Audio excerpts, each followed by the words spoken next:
अब ये बताइए कि अगर आप यंग होते वीरेंद्र सर, हाँ अगर आप 18 साल की एज में होते हाँ। तो आप अपने आप को क्या एडवाइस देते, क्या बोलते उसे, क्या समझाते उसे? अब इतने एक्सपीरियंस होने के बाद जो वैसे तो मेरा मानना है कि इतना हर उसमें जो चीज़ उस टाइम पर हुई वो अच्छी हुई, बट फिर भी अगर मुझे तो कोई बच्चा अगर अभी 10th पास करके 10th का एग्जाम प्रीलिम्स देने वाला है और प्लानिंग कर रहा है, कोचिंग सेलेक्ट कर रहा है, तो ऑफलाइन सेलेक्ट करे सर या ऑनलाइन करे या हाइब्रिड करे? अब देखो, ऑनलाइन ऑफलाइन मेरा मानना है कि दोनों के कि आजकल दो मीडियम है हमारा पढ़ाने का, ऑफलाइन और ऑनलाइन। तो क्या जो टीचर ऑफलाइन पढ़ा रहा है उसको ऑनलाइन में शिफ्ट होना चाहिए, या जो आ रहा है टीचर अभी पढ़ाने के लिए नया उसको ऑनलाइन में जाना चाहिए? आपका क्या मानना है टीचर के लिए? क्योंकि बच्चों के लिए तो हमने डिस्कस कर लिया है, टीचर को क्या स्टेप लेना चाहिए? आप एकदम नए अगर टीचर हैं तो मेरे ख्याल से ऑनलाइन आप जाएंगे तो एक प्रॉब्लम आपको फ्यूचर में ये फेस करनी होगी कि आपके लेक्चर्स रिकॉर्डेड होंगे। आप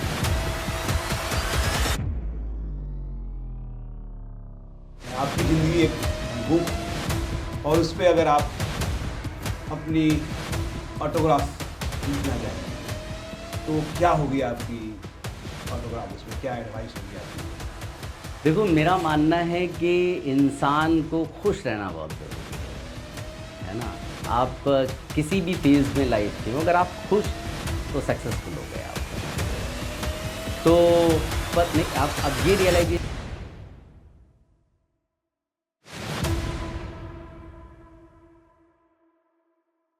hello everyone, welcome to autograph of life with Siyaram Kumar.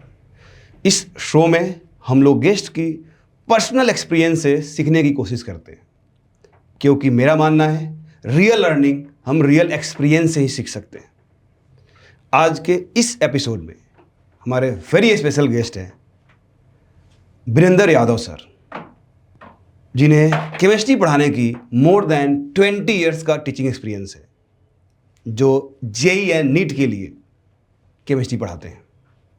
इन्होंने आईआईटी से बीटेक किया है एंड फिर जॉब किए एंड देन डिसाइड किए कि मैं केमिस्ट्री पढ़ाऊंगा।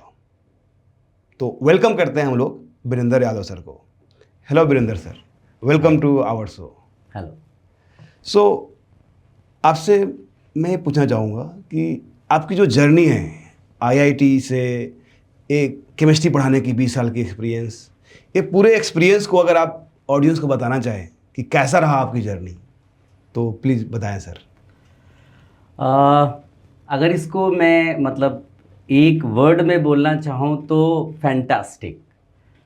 तो तब से अब तक का जो सफ़र रहा है वो बहुत ही बढ़िया रहा है।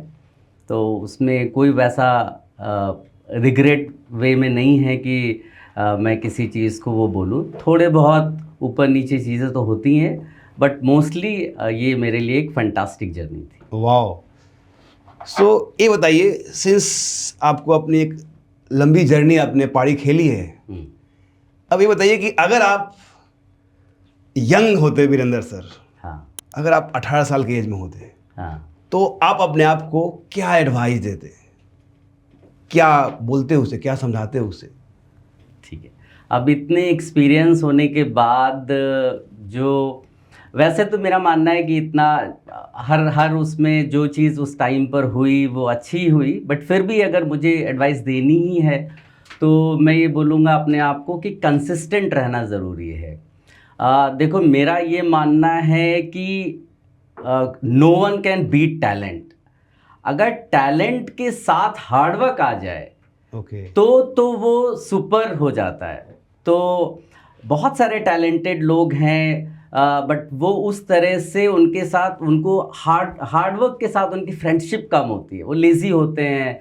तो अगर हार्डवर्क साथ में आ गया तो बीट करना ऑलमोस्ट इम्पॉसिबल होता है। तो मैं अपने आप को ये एडवाइस दूंगा कि मैं कंसिस्टेंट होता, क्योंकि मुझे उस टाइम पे ये था कि मैं हार्डली 2 या 3 महीने तक मैक्सिमम एक साथ काम कर पाता था। फिर ये होता था 4-5 मंथ्स तक, फिर वही लेजीनेस आ गई। तो उस तरह से वो कंसिस्टेंसी नहीं थी। तो मैं यही एडवाइस अपने आप को देता कि भाई कंसिस्टेंट रहना है। ओके सर, बहुत पावरफुल एडवाइस है कि रियली लाइफ में अगर कोई सक्सेस होना चाहता है और वो कंसिस्टेंसी से हार्डवर्क अगर करता रहा और किसी एक चीज़ पे अगर काम करता रहा, डेफिनेटली उसमें बहुत ऊंचाई तक पहुंच सकता है। बिल्कुल। क्योंकि मेरे साथ भी सर ऐसा हुआ कि मैंने अलग अलग टाइम पे अलग अलग काम किया और मैं उसको छोड़ दिया। हाँ जैसे मैं जब पढ़ाने के लिए आया हाँ तो दिल्ली ज्वाइन किया कोचिंग, जो अच्छी कोचिंग। हाँ। फिर लगा यार मुझे फिल्म बनानी है तो मैं मुंबई आ गया। मुंबई में मैंने 2-4 साल तक स्ट्रगल किया एंड देन फिर पढ़ाने पे आ गया। तो वो जो मेहनत किया वो ख़त्म हो गई। फिर बीच में आया शौक कि मैं दौड़ूंगा, जो है मैराथन की रनिंग करूंगा जो है, और मैंने साल भर उसकी ट्रेनिंग किया और 43 किलोमीटर दौड़ा भी। मतलब मंथली वीकली मेरी रनिंग होती थी near about 175 kilometre per week में। बट अगेन आफ्टर मैंने उसको छोड़ दिया। तो मैं कहीं ना कहीं आपकी बातों से रिलेट कर पा रहा हूँ कि अगर कोई भी इंसान अगर कंसिस्टेंसी से काम करे तो डेफिनेटली उसमें सक्सेस बिल्कुल मिलता है जो है। तो आई थिंक ये बहुत पावरफुल एडवाइस है यूथ के लिए स्पेशली, बिल्कुल, जो आपके थ्रू आया जो है। नेक्स्ट मेरा सर ये है कि जनरली आजकल ना मतलब बहुत ही वार चल रहा है टाइप से कि अगर कोई बच्चा है अगर पढ़ने आया है, 10th पास किया है, तो वो कहाँ जाए, ऑनलाइन पढ़ने जाए या ऑफलाइन पढ़ने जाए। बिकॉज आपको ऑफलाइन पढ़ाने का भी एक्सपीरियंस है और कोविड के बाद आपने ड्यूरिंग द कोविड आपने ऑनलाइन ही पढ़ाना शुरू कर दिया था। तो ये जो दोनों आपका जो आपके पास जो मिक्सचर है एक्सपीरियंस का, तो आप मुझे लगता है कि आप सही गाइड कर पाएंगे। तो कोई बच्चा अगर अभी 10th पास करके 10th का एग्जाम प्रीलिम्स देने वाला है और प्लानिंग कर रहा है, कोचिंग सेलेक्ट कर रहा है, तो ऑफलाइन सेलेक्ट करे सर या ऑनलाइन करे या हाइब्रिड करे? अब देखो, ऑनलाइन ऑफलाइन मेरा मानना है कि दोनों के अपने कुछ फ़ायदे हैं, दोनों के अपने कुछ नुकसान भी हैं। ऑफलाइन में ये जो एक सबसे बड़ा फ़ायदा होता है कि वहाँ पर जो तुम्हारा एक ग्रुप बनता है और उनके साथ जो डिस्कशन होता है वो शायद ऑफलाइन में घर में बैठकर पॉसिबल ना हो।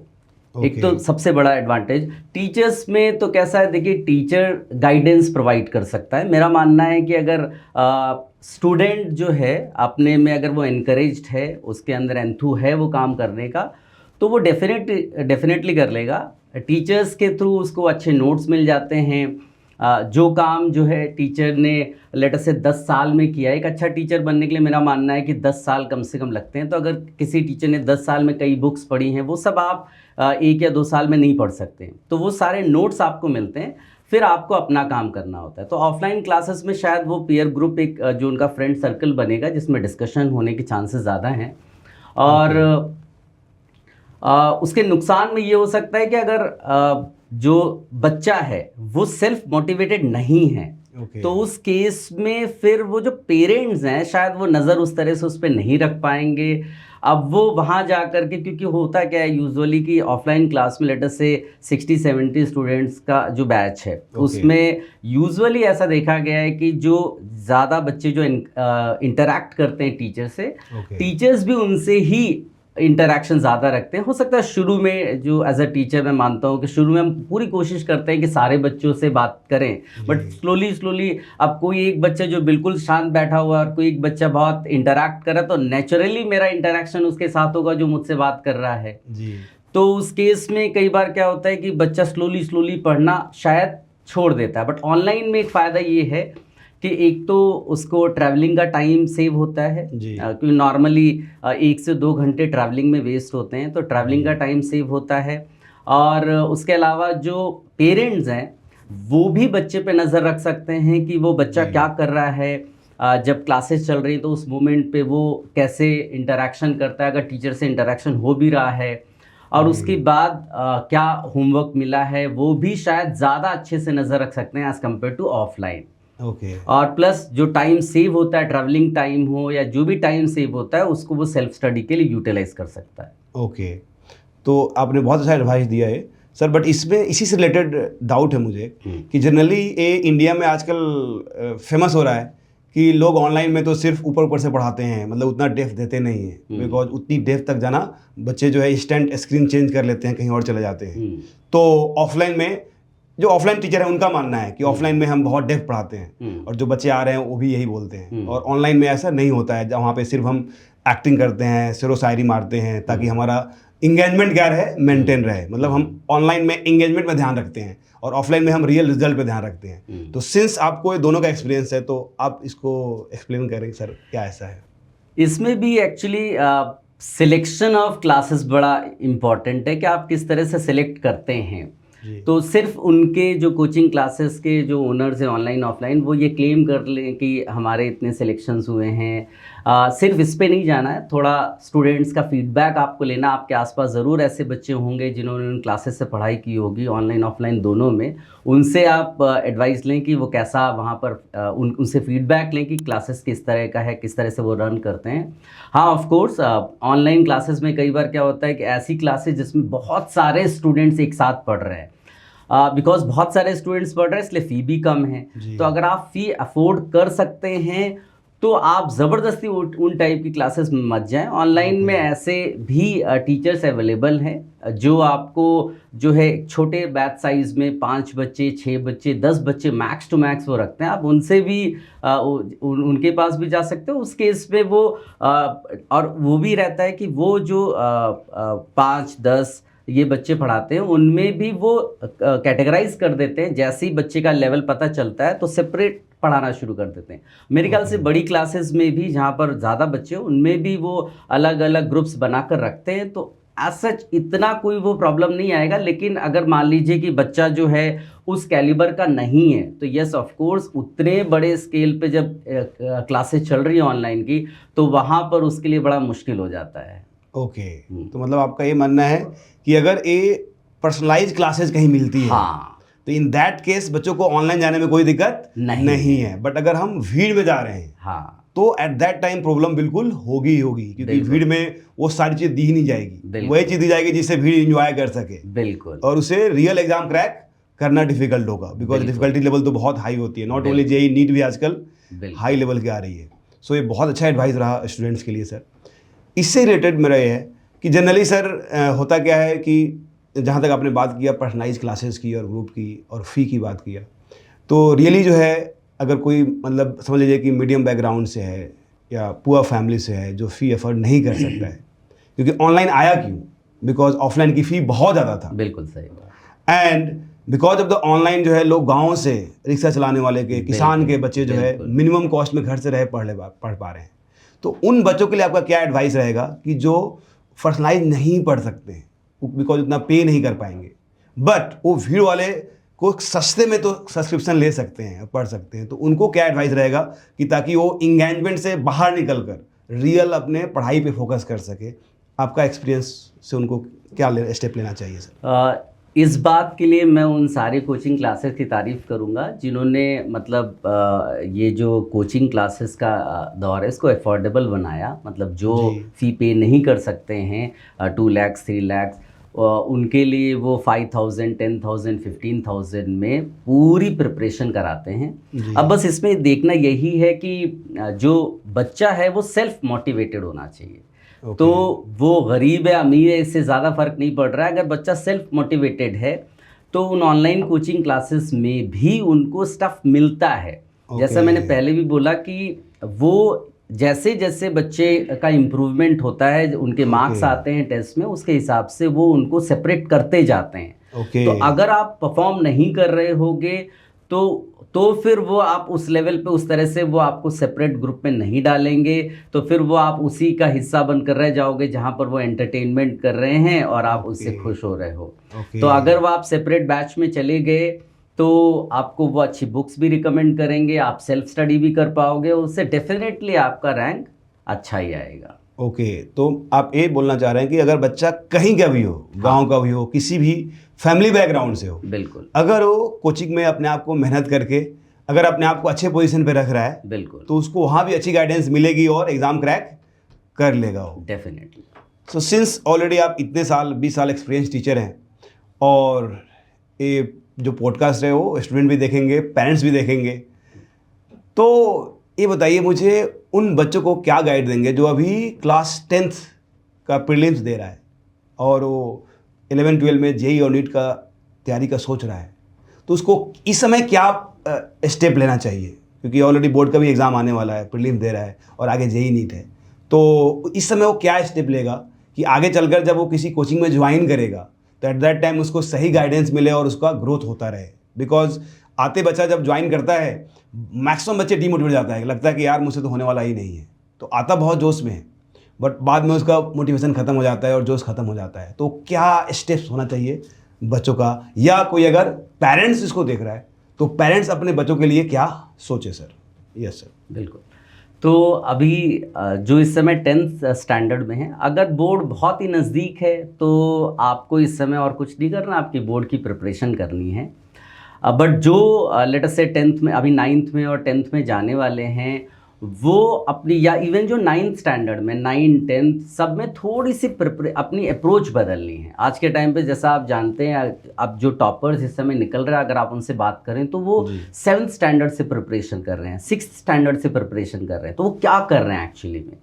तो ऐसा हो सकता है कि उनके जो घर का माहौल है वो इस तरह से है कि वो पढ़ाई पे थोड़ा सा जोर डालते हैं। ऐसा नहीं, आप उसको ऐसा मत समझिए कि बहुत प्रेशराइज कर रहे हैं। वो बिकॉज जो पढ़े लिखे पेरेंट्स हैं वो ये समझते हैं कि ज़बरदस्ती हम प्रेशर नहीं डाल सकते हैं, बट सिर्फ अप्रोच इस तरह से बनाना है कि आप 7th में, 8th में, 9th स्टैंडर्ड या 10th स्टैंडर्ड में हैं तो जो बोर्ड्स की या आपके स्कूल लेवल की जो पढ़ाई है उसे थोड़ा बाहर निकालना है और एप्लीकेशन बेस्ड चीज़ें करनी है। आप सिर्फ ये नहीं कि डेफिनेशंस याद कर रहे हैं, उसके 2 एग्जाम्पल्स कर रहे हैं।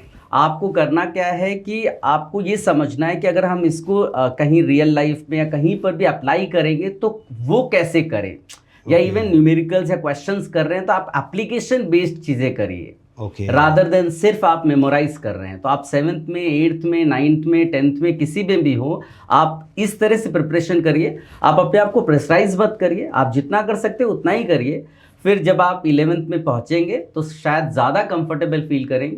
और जो बीच में यहाँ पर जो 7th, 8th, 9th, 10th में ऐसे कई सारे एग्ज़ाम्स हैं जो आप दे सकते हो, ये समझने के लिए कि हाँ हमें जेईई में जो रिक्वायरमेंट है वो ऑटोमेटिकली आपको एक आइडिया लग जाएगा। आप वो एग्ज़ाम्स क्वालिफाई कर पाए नहीं कर पाए, बट उसकी छोटी छोटी प्रिपरेशन आपको जेईई में हेल्प करेगी।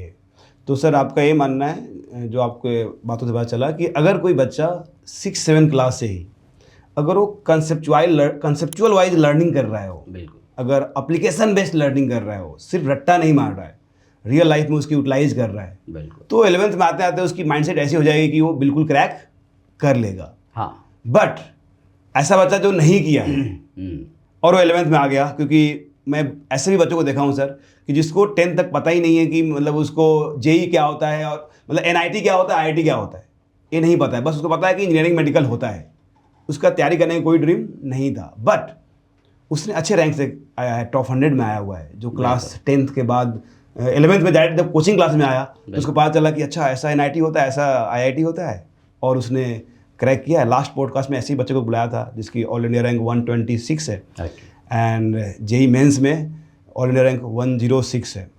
तो उसने बोला कि सर मुझे तो 11th में पता चला कि आईआईटी और एनआईटी होता है, ये तो सिर्फ पता था कि इंजीनियरिंग और मेडिकल होता है।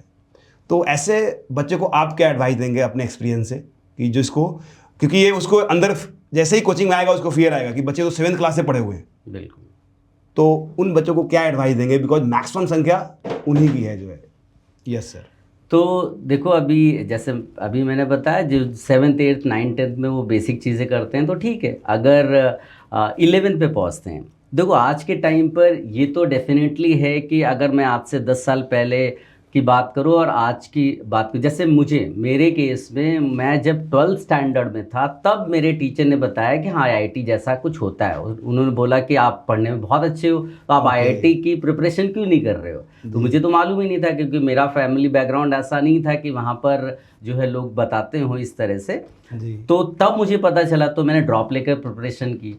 आजकल का ऐसा माहौल है, एटलीस्ट 10th के उसमें लोगों को आइडिया लग जाता है, तो एटलीस्ट 11th में प्रिपरेशन ज़्यादातर बच्चे शुरू कर देते हैं। जो सिलेक्ट नहीं हो पाते वो भले ही ड्रॉप लेते हैं, बट ऐसा कल्चर अब कम हो गया है कि लोग सीधे 12th के बाद प्रिपरेशन शुरू करें। तो मोस्टली 11th में प्रिपरेशन शुरू कर देते। तो हम मानकर चल रहे हैं कि उसने 7th, 8th, 9th कुछ नहीं किया, अब 11th में वो एंटर करता है और जो है वो प्रिपरेशन शुरू करता है। तो डेफिनेटली वो बच्चे जो टैलेंटेड भी हैं और जिन्होंने वो काम भी कर रखा है 7th, तो उनसे थोड़ा तो पीछे रहेगा ही। जी। तो यस, उसको अपने स्टडी आवर्स बढ़ाने पड़ेंगे। तो ऐसा कोई मैजिक तो है नहीं कि वो आप उससे अचानक से आगे निकल जाएंगे उन बच्चों से। जी। तो आपको अपने स्टडी आवर्स बढ़ाने पड़ेंगे, बस प्लस पैनिक नहीं करना है। ओके। अगर आपके स्टार्टिंग में मार्क्स कम भी आ रहे हैं और दूसरा बच्चा अचानक से कोई आंसर कर पा रहा है, आप नहीं कर पा रहे, तो आप ये मत सोचो कि ऑन द स्पॉट उसने सोच लिया होगा। जी। Because 7th 8th 9th 10th में उसने कुछ ना कुछ प्रिपरेशन कर रखी है। जी। तो डेफिनेटली फर्स्ट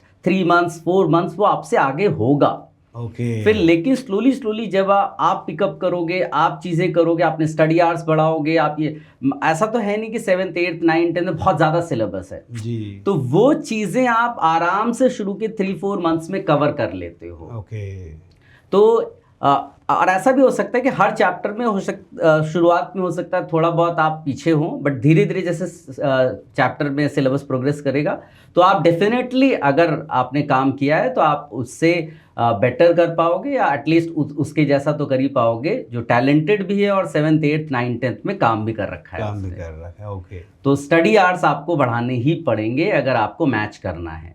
ओके। तो सर मतलब ये हुआ कि अगर कोई बच्चा 11th में स्टार्ट कर रहा है तो तब भी अच्छा कर सकता है डेफिनेटली। अगर वो अपने स्टडी आवर्स को इंक्रीज करता है, उससे मैच कराता है, तो बिल्कुल पॉसिबल है। बिल्कुल। और मैं उस बच्चे से पूछा था तो उसने बोला भी था कि मैंने अपने स्टडी आवर्स को इंक्रीज किया, स्टार्टिंग में लैग कर रहा था बट बाद में मैं उनके साथ आ गया था। बिल्कुल। क्योंकि एक बच्चा जो 6-7 से स्टार्ट किया था उसकी रैंक 69 है, AIR 69 है। Very good. और इसकी रैंक जो है 126 है। तो थोड़ा लैग तो है। हाँ। बिकॉज उसने 7 से स्टार्ट किया था, 6 से स्टार्ट किया था, और इसने जो है 11 से स्टार्ट किया था। बट दोनों IIT दिल्ली में CS से है, तो उसको तो ओवरकम कर दिया उसने जो। तो वेरी नाइस सर। एक और है क्वेश्चंस जो जनरली मतलब डाउट आते रहते हैं बच्चों को कि 2 टाइप की स्टडी है इंडिया में। एक है जो बहुत विगरस स्टडी है, जो मतलब रगड़ रहा है बहुत ज़्यादा, और 7th क्लास ही रगड़ रहा है, बच्चों को 10 घंटा 12 घंटा कोचिंग में बैठा रहा है, जो जनरली साउथ में है। अब नॉर्थ साइड में भी ऐसे कंसेप्ट आ रहे हैं। तो लोग उसमें बोलते हैं कि सर इसमें बच्चा इतना एग्जॉस्ट हो जाता है कि जब 11th में आता है तो उसको पढ़ने से मन हट गया रहता है, कि पहले ही इतना एग्जॉस्ट हो गया, बर्न आउट हो गया कि वो पढ़ नहीं पाता है। और दूसरी थ्योरी बोलती है कि यस, अगर उस समय से ही पढ़ते पढ़ते अपना सब्जेक्ट इतना स्ट्रॉन्ग कर लिया है कि 11-12 भी वो कर लेता है और अच्छा कर लेता है। तो क्या ये थियरी मतलब सही है या गलत है? दोनों को पॉइंट ऑफ व्यू से, एक तो रिजल्ट के पॉइंट ऑफ व्यू से और लाइफ में सक्सेस के पॉइंट ऑफ व्यू से, दोनों को सर बताएं सर। अब इसमें मेरा मानना है कि देखो, जो जेई का एग्ज़ाम है, अगर मैं स्पेशली IIT जेई की बात करूं जी, जेई का जो एग्ज़ाम है वो बोर्ड एग्ज़ाम से कुछ इस तरह से अलग है कि बोर्ड एग्ज़ाम में फैमिलियर क्वेश्चंस आते हैं, या स्कूल लेवल पे जो क्वेश्चंस आते हैं वो फैमिलियर क्वेश्चंस आ रहे हैं। लाइक टीचर जो पढ़ा रहा है, जिस तरह से क्वेश्चंस लिखा रहा है, जिन आंसर्स को वो लिखा रहा है, वैसे एग्जैक्ट क्वेश्चंस एग्जाम में मिलते हैं। और अगर स्टूडेंट ने जो है ठीक से उन क्वेश्चंस को घर पे प्रिपेयर कर रखा है तो वो लगभग 100% करके आता है। तो इसीलिए आप बोर्ड के मार्क्स भी देखेंगे तो जो भी ठीक ठाक पढ़ने वाले बच्चे हैं वो सब 97-96% आराम से लेकर आते हैं। जबकि IIT जेई के जो क्वेश्चंस होते हैं वो नए क्वेश्चंस होते हैं। मोस्टली क्वेश्चंस जो हैं वो रिपीट नहीं होते हैं, कॉन्सेप्चुअल रिपीटिशन तो होगा, बट ऐसा नहीं कि एग्जैक्ट क्वेश्चन आ गया एग्जाम में। तो अब जब नया काम आप करोगे तो गलतियां होने के चांसेस हैं। तो अब जैसे मान लीजिए कि हम जो है हमारा चंद्रयान गया चंद्रमा में, है ना, तो अब ऐसा तो है नहीं कि हम रोज जा रहे थे, तो हम फेल भी हुए, है ना, फेल हुए क्योंकि हम पहली बार कोई काम कर रहे हैं और उसके बाद हमें एक्सपीरियंस मिला उससे, तो नेक्स्ट टाइम हमें सक्सेस मिली। तो जो जेई एडवांस के क्वेश्चंस हैं, बिकॉज वो नए क्वेश्चंस होंगे तो मिस्टेक्स होंगी। अब उनमें इम्प्रूव अगर करना है तो आपको नए क्वेश्चंस घर पे प्रैक्टिस करनी होंगी। आप सेम क्वेश्चंस को अगर कर रहे हो, वो क्वेश्चन चाहे जितना डिफिकल्ट हो, बट अगर आपने उसको 10 बार पहले से कर रखा है तो वो बोर्ड लेवल क्वेश्चन हो गया। वो फैमिलियर क्वेश्चन, फैमिलियर आंसर आपने सिर्फ एग्जाम में किया, तो उससे कोई आपको जेई एडवांस लेवल पे बेनिफिट नहीं मिलेगा। जेई मेन और नीट में क्वेश्चन जो होते हैं वो आप मानकर चलिए कि कम से कम नहीं तो 40-50% क्वेश्चंस ऐसे मिल जाएंगे जो जो लगभग मतलब अगर आपने एक जैसे टाइप के क्वेश्चंस प्रैक्टिस कर रखे हैं तो आप वहाँ पर भी कर दोगे। तो जैसे आपने उन कोचिंग क्लासेस की बात की जो लगातार सुबह शाम तक बैठा करके एक जैसे क्वेश्चंस की प्रैक्टिस करा रहे हैं, अपने क्वेश्चंस की प्रैक्टिस करा रहे हैं, तो उस केस में ये है कि जो रेगुलर बेसिस वाले क्वेश्चंस हैं वो बच्चा कर देगा जी। तो एक डिसेंट सी रैंक हो सकता है उसको मिल जाए कि 5000 6000 रैंक। अगर टॉपर बनना है तो आपको जो है खुद क्वेश्चंस करने होंगे। ये नहीं कि आपको बस बैठाल दिया गया, क्वेश्चंस दे दिए, उसके सॉल्यूशंस दे दिए, क्वेश्चन किया नहीं आया तो आपने देख लिया और फिर आगे बढ़ गए। तो वो रेगुलर वाले क्वेश्चंस तो आप उस तरह से कर लोगे। यानी कि अगर कोचिंग क्लास है तो नंबर ऑफ सिलेक्शंस हो सकता है उसके बहुत ज़्यादा हो, बट टॉपर बनने के लिए आपको सेल्फ वो क्वेश्चंस करने पड़ेंगे, आपको टाइम देना पड़ेगा। आपको क्वेश्चन नहीं भी आ रहा है तो टाइम दीजिए, नया क्वेश्चन है, होगा अगर आप में वो कैलिबर है, नहीं तो कोई बात नहीं, आप रेगुलर क्वेश्चंस करेंगे तब भी सिलेक्शंस तो हो ही जाएंगे। ओके, तो आपका ये मानना है सर कि मतलब बच्चा जो उतना मेहनत कर रहा है, हार्डवर्क कर रहा है बचपन से, वो सिलेक्शन तो हो जाएगी और डिसेंट रैंक भी आ जाएगी। बिल्कुल सही। टॉपर बनने की चांसेस में भी कम हो। उसके लिए उसको अलग टाइप का मतलब उसके माइंड को डेवलप करने की जरूरत है कि नए क्वेश्चन को भी वो कर सके। बिल्कुल, मतलब अपने थॉट प्रोसेस को डेवलप करने की जरूरत है। बिल्कुल, ऐसा नहीं कि हम सेम टाइप के क्वेश्चंस को करते करते प्रैक्टिस कर लिया और दूसरा आया तो नहीं हो पा रहा है। ऐसे अगर माइंडसेट है तो डिफिकल्ट होगी जो है। लेकिन अगर आपने ये अपना एम क्लियर कर रखा है कि मुझे जेई मेन या नीट जैसे एग्जाम्स क्वालिफाई करने, तो आपको एक टाइप के क्वेश्चंस को लगातार प्रैक्टिस करना है सो दैट आप सिली एरर्स ना करें। वहाँ पर ये भी इंपॉर्टेंट है कि आप छोटी छोटी एरर्स करके नहीं आए, जो कि यूजुअली जेई मेन और नीट जैसे एग्जाम्स में होती है। एडवांस में होने के कम चांसेस हैं कि ऐसा नहीं कि आपने क्वेश्चन पढ़ लिया और आपने और छोटी सी एरर कर दी। जेई मेन और नीट जैसे एग्जाम्स में क्या होता है कि क्वेश्चंस उस लेवल पे नहीं होते हैं। तो जैसे आपने क्वेश्चन पढ़ा और इमीडिएट आपको आपका ऑप्शन दिखाई देने लगा और आपने टिक कर दिया, तो वही सिली एरर हो गई क्योंकि आपने क्वेश्चन को दोबारा नहीं पढ़ा। जबकि एडवांस जैसे क्वेश्चन जो होते हैं वो थोड़ा डिफिकल्ट लेवल पे हैं, नए क्वेश्चन है, तो ऐसा नहीं कि आपने एक बार पढ़ा और तुरंत आपको समझ में आ गया। आप 2-3 बार पढ़ते हो, फिर सॉल्विंग के करते हो और फिर आपको पढ़ने की जरूरत पड़ती है। मेन और नीट जैसे एग्जाम में क्वेश्चन आपने देखा, बिकॉज टाइम का भी प्रेशर होता है, क्वेश्चन आपने देखा, ऑप्शन भी नजर आ गया तुरंत, तो आपने टिक मार दिया। आपने सारे ऑप्शंस भी हो सकता है ना पढ़े हो, तो ये एरर जो है बच्चे करते हैं। Because of that reason silly mistake होता ही होता है और एडवांस में सिली मिस्टेक की चांसेस कम होती है। इस तरह से कम होते हैं क्योंकि क्वेश्चंस भी कम होते हैं, टाइम भी आपको ज़्यादा मिल रहा है और उसमें जब आप सॉल्विंग करते हो तो आपको ये समझ में आता है कि शायद क्वेश्चन मैंने ठीक से नहीं पढ़ा है। आप दोबारा पढ़ते हो तो लगभग फिर उसके बाद हो जाता है। जी, इसमें सर एक और बात जो होती है, जनरली जब बच्चा 11th में जाता है तो उसको केमिस्ट्री सब्जेक्ट अचानक से नया लगता है कि बिकॉज बहुत सारे बोर्ड में तो केमिस्ट्री अलग है ही नहीं 10th तक।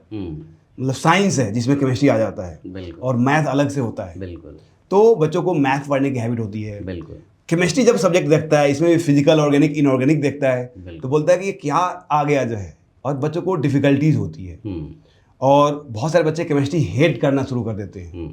तो बताइए सर, क्या रियल में केमिस्ट्री टफ है या बच्चों का अप्रोच सही नहीं है या टीचर का अप्रोच सही नहीं है? कैसे बच्चों को केमिस्ट्री में मजा आए क्लास 11-12 में और जेई और नीट क्रैक कर पाए? जो बच्चे ने 10th तक केमिस्ट्री हेट किया है, क्योंकि मैं जब सेमिनार लेता हूँ स्कूल्स में और पूछता हूँ केमिस्ट्री किसकी फेवरेट सब्जेक्ट है, 1-2 बच्चा हाथ उठाता है, और मैथ किसकी है 50%, बायो कितनी है 50%, बट केमिस्ट्री कहीं नहीं आता है जो। तो सिंस आपको इतने सालों का एक्सपीरियंस है तो आप इस पर एक्सप्लेन कीजिए सर। यस, देखिए मैं अगर अपनी बात खुद की बात करूं तो जब मैं इमेच्योर था, मतलब जब मेरा 11th-12th का टाइम था, जब मैं प्रिपरेशन के बारे में सोच रहा था, तो उस टाइम पर मेरा भी फेवरेट सब्जेक्ट मैथ्स था। ओके। सेकंड फेवरेट सब्जेक्ट मेरा फिजिक्स था। ओके। एंड थर्ड नंबर पे केमिस्ट्री था, बाकी फिर लैंग्वेजेस थे। ओके। तो ये सीक्वेंस था। अब अगर मैं उस टाइम पे और उसके बाद जो ये जर्नी मैंने की, बिकॉज मैं खुद अब की केमिस्ट्री पढ़ा रहा हूँ तो मैं शायद इसको ज़्यादा बेटर वे में आंसर कर भी पाऊँगा। Yes sir. तो माइंडसेट है कि मैथ्स हमने करना शुरू किया बिकॉज हमें ऐसा फील होने लगता है कि ज़्यादा लॉजिकल है, हमें रटना कम है, तो जितनी भी साइंस और मैथ्स के बच्चे होते हैं जिन्होंने मैथ साइंस ले रखी होती है, मोस्टली फेवरेट सब्जेक्ट उनका मैथ्स बन जाता है, और बिकॉज वो करने पर उनको मार्क्स भी पूरे पूरे मिल जाते हैं। जी मार्क्स भी आ रहे हैं, टीचर भी अच्छा पढ़ा रहा है, सब उसी सिंक में जा रहे हैं। जी। तो अब ऐसा होने पे क्या हुआ कि आपने खुद भी मैथ्स पे टाइम देना शुरू किया एज अ स्टूडेंट। जी। जब आप जिसको ज्यादा टाइम दोगे, आप जिसको ज्यादा प्यार कर रहे हो, वो भी आपको रिटर्न में उतना प्यार कर रहा है, तो मार्क्स उसी बेसिस पे आ रहा है। अभी मैं खुद भी केमिस्ट्री कम ही पढ़ता था, मजा नहीं आ रहा था, जी। है ना। और मैंने ये कोशिश भी नहीं की कि मैं उसको कुछ ऐसा लॉजिकली मैं खुद भी सोचूं। तो जैसे जैसे मेरी मैच्योरिटी, जब मैंने पढ़ाना शुरू किया, उसके बाद थोड़ा सा ये मैच्योरिटी आई कि नहीं, ये एज अ साइंस हमको पढ़ना है। It is not about chemistry, physics और बायोलॉजी, इट्स अबाउट साइंस। अगर हम साइंस को डेवलप नहीं करेंगे, जो कि हमारे लिए सबसे इंपॉर्टेंट है, maths is just a language to develop science. तो मैथ्स को अगर हम उस तरह से सोचें, तो हम मैथमेटिक्स को यूज कर सकते हैं अपने सब्जेक्ट को एक्सप्लेन करने में। तो केमिस्ट्री जो है, अगर आप उस अपने अप्रोच को बदलें, थोड़ा मैथमेटिकली सोचें, लॉजिकली सोचें, तो केमिस्ट्री भी उतना ही इंटरेस्टिंग है। एट द सेम टाइम अगर उतना ही टाइम आपने दे दिया, तो आपका स्कोर केमिस्ट्री में ज़्यादा आ सकता है एज कंपेयर टू मैथमेटिक्स। ये मैं जेई के लिए बोल रहा हूँ। जेई और प्लस जो है इसके अलावा बिटसेट, जो भी इंजीनियरिंग एंट्रेंस एग्जाम्स है, तो मैथ्स जो है वर्सेस अगर केमिस्ट्री की बात करें, तो केमिस्ट्री एक टाइम पर स्कोरिंग हो सकता है अगर आपने टाइम देना शुरू किया, लॉजिकल थिंकिंग के साथ काम किया, तो डेफिनेटली स्कोर हो सकता है। बट ठीक है, 9th-10th में वो मेच्योरिटी रहती, तो टीचर्स का काम है वो बच्चों को उस अप्रोच से पढ़ाएं, या इवन पेरेंट्स भी वो जो है एक एटमॉस्फेयर बना सकते हैं घर पे कि भाई आपको सारे सब्जेक्ट को टाइम देना है। ऐसा नहीं होना चाहिए कि आपने सिर्फ जो है अपना फेवरेट सब्जेक्ट उठाया। आप जब दूसरे को टाइम दोगे, हो सकता है वो आपका फेवरेट सब्जेक्ट बन जाए। अगर आप टाइम ही स्पेंड नहीं करेंगे किसी के साथ, तो आपका रिलेशन कैसे बिल्ड होगा उसके साथ? यस। तो ऐसा हुआ है सर, मैंने देखा है क्या कि अगर पेरेंट्स का सपोर्ट हो, पॉजिटिव माइंड हो, तो बच्चे में चेंज आता है। और जनरली जितने भी मैंने टॉपर देखा है, वो तीनों सब्जेक्ट बैलेंस करके रखते हैं, क्योंकि उनके घर में यही रूल होता है कि you have to give equal time on each subject. आपको जो वीक सब्जेक्ट है उसमें भी इंटरेस्ट डेवलप करना है, नहीं तो वीक आपका वीक ही रहेगा। और फाइनल जब जेई या नीट का एग्जाम देते हैं, तो वो मैटर नहीं करता है सब्जेक्ट, मैटर करता है मार्क्स कितना आया। बट सिंस कुछ फैमिली में नहीं ऐसे होते हैं कि अच्छा बेटा मैथ लग रहा है मैथ पढ़ो, अच्छा आपको फिजिक्स लग रहा है फिजिक्स पढ़ो, अच्छा केमिस्ट्री लग रहा है केमिस्ट्री पढ़ो। इस टाइप के माइंडसेट होने से उसका जो फेवरेट सब्जेक्ट होता है वो तो स्ट्रांग होता रहता है, और जो वीक सब्जेक्ट होता है वो वीक ही रह जाता है। तो बच्चों को स्टार्टिंग से ही टाइम तीनों सब्जेक्ट पे इक्वली देना चाहिए, एंड देन उसमें तीनों में उसका इंटरेस्ट डेवलप होगा और अच्छा करेगा। अब सिंस हम लोग जब केमिस्ट्री की बात कर रहे हैं, तो थोड़ा और डेप्थ में जाते हैं इसमें, बिकॉज आपकी एक्सपर्टीज़ बच्चों को बहुत हेल्प करेगा।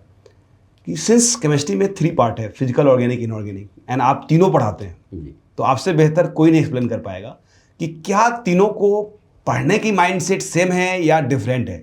बच्चों को क्या अप्रोच होना चाहिए तीनों पढ़ने के लिए, जिससे वो मैक्सिमम स्कोर कर सके जेईई एडवांस में या किसी भी कॉम्पिटिटिव एग्जाम में? सर देखिए, केमिस्ट्री में जो है, जो फिजिकल केमिस्ट्री है, वो आप जब जाओगे, अगर आपका मैथ स्ट्रांग है, तो नेचुरली आपका ओरिएंटेशन फिजिकल केमिस्ट्री की तरफ जाएगा, क्योंकि उसके अपने जो फार्मूलाज हैं, उनके डेरिवेशंस हैं, आप वो इंटरेस्टिंग वे में कर लोगे जैसे मैथ्स में करते हो जी। तो वो नेचुरल ओरिएंटेशन जो है आपका, अगर मैथ्स की तरफ था तो फिजिकल केमिस्ट्री की तरफ भी जाएगा ही जाएगा। प्रॉब्लम ये होती है कि जब आप ऑर्गेनिक इनऑर्गेनिक में आते हो जी, तो 7th 8th 9th 10th में अगर वो अप्रोच नहीं रही है जी, तो वो आपको ऐसी फीलिंग आ सकती है कि ये रटने वाली चीज़ें हैं। यस। लेकिन अब जेईई के लिए अगर आपने उस माइंडसेट से प्रिपरेशन किया, तो फिर आप उनमें स्कोर नहीं कर सकते हो। ऑर्गेनिक केमिस्ट्री के लिए तो अभी इतने अच्छे वे में साइंस डेवलप हुई है वो, अगर आपने बेसिक कॉन्सेप्ट्स किए, उसके लॉजिकली जो मैकेनिज्म्स हैं वो आपने कर रखी हैं, तो आपको रिएक्शंस रटने की ज़रूरत नहीं पड़ेगी। इवन इनऑर्गेनिक केमिस्ट्री के लिए बहुत सारी चीज़ें अवेलेबल है। तो मेरे ख्याल से जनरली जो अच्छे टीचर्स होते हैं वो सारी ये चीज़ें उनको देते हैं स्टूडेंट्स को। और ऑर्गेनिक केमिस्ट्री में तो क्या रहता है कि चीज़ें बहुत लिंक्ड हैं, तो आप Okay. ऐसा नहीं कर सकते कि आपने एक चैप्टर कर लिया है, दूसरा नहीं किया है, तो फिर दूसरे जो है पहले वाले में या दूसरे वाले एक चैप्टर करके आपको सारा करना ही पड़ेगा। तब Okay. जाकर, क्योंकि चीज़ें लिंक्ड हैं। फिजिकल जी, केमिस्ट्री जी। में तो कैसा है कि आप चैप्टर वाइज भी करोगे तो इतना इशू नहीं आएगा, जी, बट जी। ऑर्गेनिक में वो करना ही है। और Okay. ऑर्गेनिक में स्कोर लाने के लिए तो आपको जो है जो मैकेनिज्म्स हैं, बेसिक कॉन्सेप्ट्स हैं, पहले वो करें, तो फिर आपको रिएक्शंस रटने की ज़रूरत नहीं नहीं पड़ेगी। तो पड़ेगी। माइंडसेट चेंज करने की ज़रूरत है, अप्रोच बदलने की ज़रूरत है, तो वो सब बड़ा स्कोरिंग होगा। ओके सर, इससे रिलेटेड एक क्वेश्चन है कि जनरली जब से कोटा फैक्ट्री आया मार्केट में, तब से लोग जो है इनऑर्गेनिक को बहुत इग्नोर कर दिए कि इनऑर्गेनिक भी कोई सब्जेक्ट होता है, ये तो याद करो और भूल जाओगे जो है, चलो एग्जाम के 2 दिन पहले रट्टा मार लेना जो है। तो क्या ये सही अप्रोच है, या अकॉर्डिंग टू यू क्या राइट अप्रोच होना चाहिए इनऑर्गेनिक को पढ़ने के लिए सर? हाँ, तो अब इसमें जैसे मेरे टाइम पे तो क्या हुआ था कि जो मेरे टीचर थे, जी। उन्होंने तो फिजिकल पढ़ाया, ऑर्गेनिक पढ़ाया और इनऑर्गेनिक में शीट्स दे दी।